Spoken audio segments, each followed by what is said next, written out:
அன்பானவர்களே, அன்பு வணக்கங்கள்.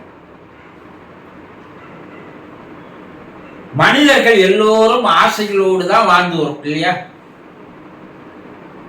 உங்ககிட்ட ஆசைகளே இல்லைன்னு சொல்ல முடியுமா? அது உங்க ஆசைகள் எல்லாம் என்னன்னு சொல்லுன்னு உங்களை நான் கேட்டா குறைஞ்சபட்சம் ஒரு 100 ஆசைகளாவது சொல்லுவீங்க இல்லையா?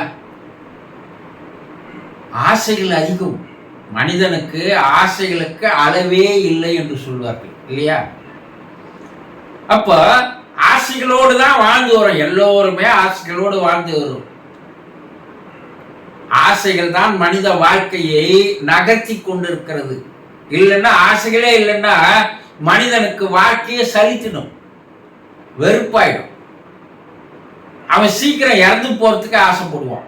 அட என்னடா எந்த ஆசையும் இல்லை நமக்கு. புத்தர் அதனால்தான் ஆசைகளை அறவே ஒழியினார். ஆசைகள் எல்லாம் அறவே ஒழிக்க முடியாது. நாளைக்கு வாழணும்னு நினைக்கிறதே ஆசை தானே. இரவு போய் இப்ப நல்லா படுத்து தூங்கணுங்க, அது ஆசைதான். காலையிலேயே டிஃபன் சாப்பிடலாம், மத்தியானம் எப்படியா இருந்தாலும் நல்ல ஒரு சாப்பாடு சாப்பிடணும், அது ஆசைதான். சின்ன சின்ன ஆசைகள் என்றது போல சிறு ஆசைகள் இருக்கு, பெரிய ஆசைகளும் இருக்கு இல்லையா? அப்படி ஆசைகளோடு வாழ்ந்து வந்தவர் எதிர்பாராமல் திடீர்னு இறந்துடுறாரு. இப்ப அவர் மனசுல எவ்வளவு ஆசைகள் இருக்கும் சொல்லுங்க. இறந்தவருடைய உடல் மட்டும்தான் இறந்து இருக்குதே தவிர அவருடைய மனமானது இறக்கல. அவருடைய உடலை விட்டு அந்த உயிர் போகும்போது அந்த மனமும் தான் கூட போகுது. இப்ப அவர் வாழும்போது பட்ட ஆசைகள் எல்லாம் அந்த மனசுல அப்படியே இருக்குது. அது அழிஞ்சு போயிடல, அது இறந்து போயிடல. இதை நிறைவேறாத ஆசைகள் சொல்றோம் இல்லையா? அப்ப அவர் உங்களோட வாழ்ந்து வந்த போது அவர் ஆசைப்பட்டதை எல்லாம் உங்ககிட்ட பகிர்ந்து இருப்பார், சொல்லி இருப்பார் இல்லையா?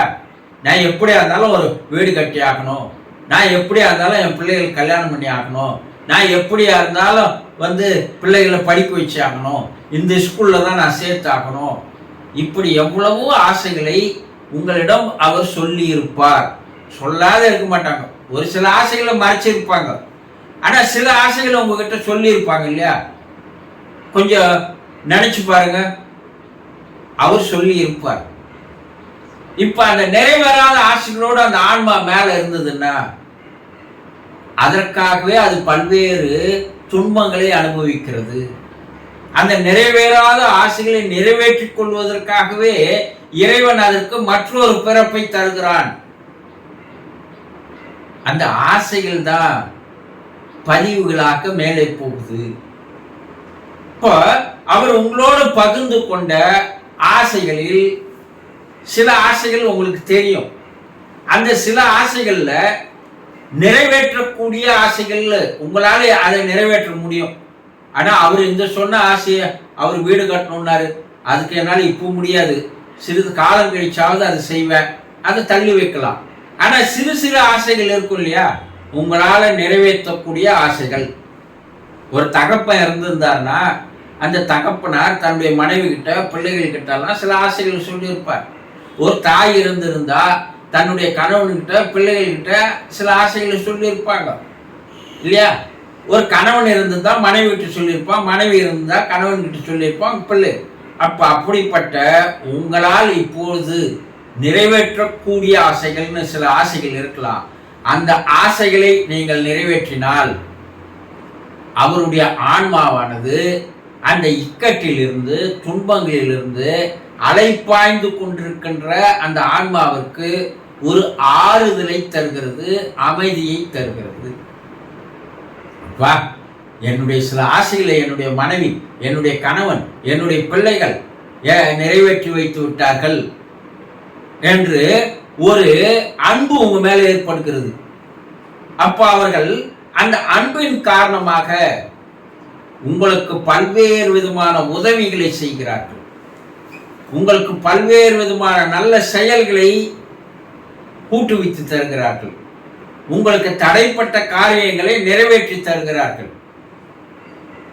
பல்வேறு வகைகளில் அவர்கள் உதவி புரிகிறார்கள். அவங்க உங்களுக்கு இருக்கிற கஷ்டங்களை, துன்பங்களை, துயரங்களை வேதனைகளை அவர்கள் போக்குகிறார்கள். உடல் ஆரோக்கியமற்று இருந்தால் அந்த உடல் ஆரோக்கியத்திற்குண்டான வழிமுறைகளை செய்கிறார்கள். சில தடங்கள் இருக்கும், திருமண தடங்கள், குழந்தை பிறக்காது இருக்கத்தல், கொடுத்த கடன் வராது இருப்பது, இப்படி பல்வேறு பிரச்சனைகள் உங்களுக்கு இருக்கும்.